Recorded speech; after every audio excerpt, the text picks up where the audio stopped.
Yang sudah Bapak Ibu sudah oke. Selamat siang. Yang saya hormati Bapak Ibu.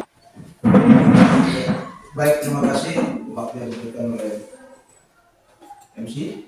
Yang kami hormati Bapak Kepala Suku Pengurus, yang kami hormati Bapak Ibu Guru, SMP Negeri Pengurus, dan yang kami cintai siswi SMP Negeri Pengurus. Pada saat ini saya ingin membagikan sedikit ilmu tentang penerapan budaya positif di lingkungan sekolah.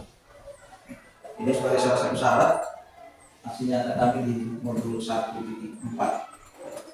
Jadi penerapan budaya positif, kemudian ini adalah hal-hal yang kita bicarakan dalam penerapan budaya positif di sekolah.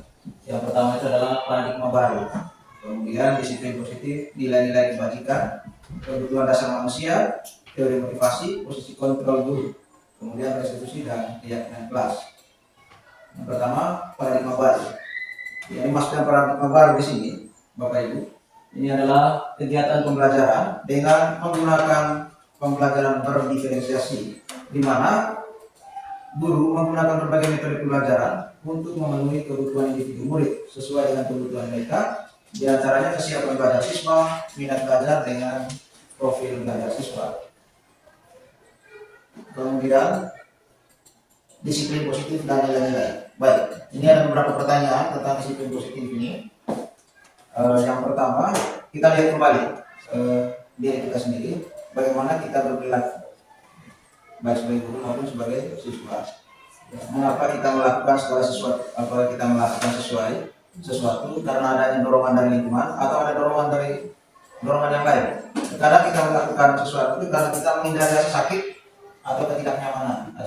Ini dalam hal ini karena takut ditegur baik oleh pimpinan atau oleh guru, sehingga kita harus taat aturan. Kemudian pernahkah kita melakukan sesuatu untuk mendapatkan apa yang kita mau, atau mendapat senyuman atau pujian dari orang lain? Kadang kita berbuat itu untuk mendapatkan hadiah. Baik, Bapak Ibu Guru, menurut bab pendidikan kita ada antara di mana ada kemerdekaan, disitulah harus ada kedisiplinan yang kuat. Sesungguhnya itu disiplin bersifat self disiplin, yaitu kita sendiri yang mewajibkan kita dengan sekeras-kerasnya. Tetapi itu sama saja, sebab jika kita tidak cakap melakukan self disiplin, wajiblah penguasa lain mendisiplinkan diri kita. Ya, ada jika kita tidak bertanggung jawab terhadap diri kita sendiri, maka pihak lain yang mendisiplinkan kita. Pihak lain di sini dalam hal ini kita sebagai guru untuk mendisiplinkan siswa, atau pimpinan kita untuk mendisiplinkan kita guru. Dan di sini peran pemimpin menurut bapak pendidikan kita. Karena itu harus ada di dalam suasana yang merdeka, dan bukan karena dipaksa untuk menjalankan tugas. Ya. Menurut Diane, kata disiplin itu artinya belajar, juga berasal dari kata yang sama, disiplin atau murid pengikut. Jadi untuk menjadi seorang murid atau pengikut, seseorang harus paham betul alasan mengapa mereka mengikuti. Ya. Kalau kita gurunya, kenapa saya harus jadi guru? Kita harus menyadari itu. Karena disiplin diri juga mempelajari bagaimana cara kita mengontrol diri dan bagaimana menguasai diri untuk memiliki tindakan yang mengacu pada nilai-nilai yang kita hargai. Dari ini nilai-nilai kebajikan, ini ada profil Pancasila seperti yang kita sudah belajar selama ini. Untuk muridnya toleransi, rasa hormat, integrasi mandiri dan lain sebagainya. Kemudian kebutuhan dasar manusia. Ada 5 kebutuhan dasar manusia. Yang pertama itu bertahan hidup, yang kedua rasa kasih sayang dan rasa diterima. Kemudian kebebasan, kesenangan dan kemasan. Ya, semuanya itu adalah untuk mendukung kita bisa bertahan hidup. Kebutuhan hidup, untuk bertahan hidup ini, kebutuhan fisiologis. Di sini ada kesehatan, rumah, makanan. Kebutuhan biologis sebagai bagian dari proses reproduksi, juga psikologis, yaitu untuk rasa aman. Kemudian kasih sayang, ini rasa kasih sayang dan diterima. Kebutuhan ini itu bersifat psikologis, artinya kita membutuhkan kasih sayang dari teman atau diterima oleh teman-teman kita, baik siswa maupun guru. Kemudian kebutuhan akan penguasaan. Kebutuhan ini menjadi hal yang baik, ya, menjadi kompeten, menjadi terampil, diakui atas prestasi dan keterampilan kita. Jadi kalau kita punya prestasi, maka kita pasti membutuhkan pengakuan dari orang lain.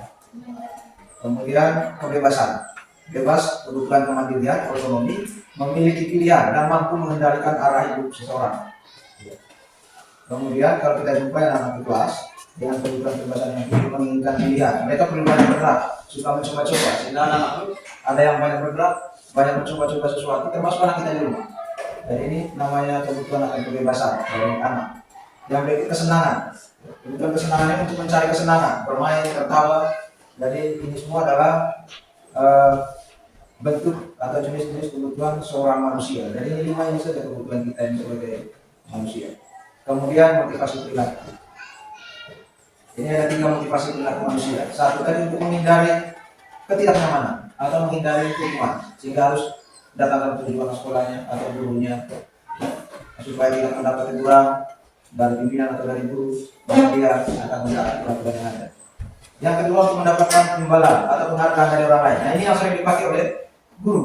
Ketika ada siswa yang jawabannya bagus, ya kita berikan tepuk tangan. Atau ini kau punya dia. Ternyata itu tidak bagus juga. Karena ketika gurunya tidak memberi hadiah, maka dia semangat belajarnya akan turun.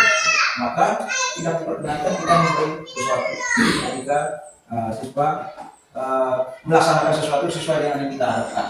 Tapi bagaimana kita mendorong dia supaya bisa berperilaku itu dan dia menyadari bahwa ini adalah kebutuhan saya, bukan karena dihargai atau diberi hadiah. Bahwa pendidikan itu adalah kebutuhannya dia, bukan karena kita kasih hadiah dia, tidak. Maka yang ketiga ini adalah untuk menjadi orang yang mereka inginkan. Nah ini yang diharapkan di dunia pendidikan saat ini. Ya, untuk menjadi orang yang mereka inginkan dan menghargai diri sendiri dengan nilai-nilai yang mereka percaya.